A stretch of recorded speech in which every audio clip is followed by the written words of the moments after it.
everyone except America and a few African and maybe the continent of Africa had less children. So typically, if I have like, boom, it's Miguel, I'm married, and then I'll typically have about 3 kids or 2 kids. That's kind of the average, right? 3 kids would be better.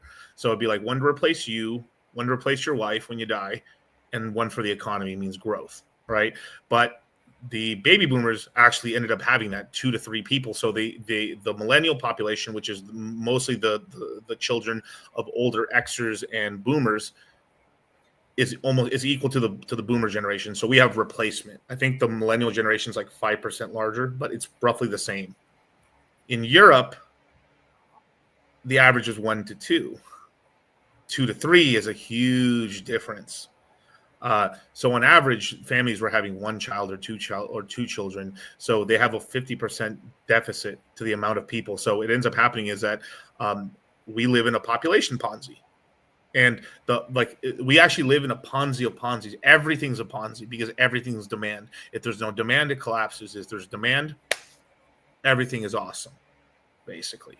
And so this is why, like, when you look at this is me looking at the entire economic formula and going all as far as back as I can see, macro wise. And that's the problem, is that the systems have been put in place that, like, oh, don't worry, our retirement savings, our stock market, our developing markets are always built off of growing and increasing GDP and increasing the amount of a person's earning per year. But that's all based off of, at the end of the time, more people, basically. And if there isn't enough people and those people cannot increase their productivity, stagnation, and also means that the debt that the older generation incurred ends up becoming a huge financial burden on the current population, which also then hurts them from the ability to then have kids, so instead of a positive feedback loop, wow, more kids, great economy, things are doing good, I'll borrow for the future because there's going to be more kids in the future. Damn, the future is awesome, more kids.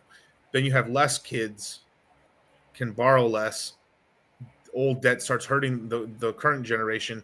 Well, the current generation is more stressed out, has less kids, no population, financial collapse. And how do you protect yourself with crypto?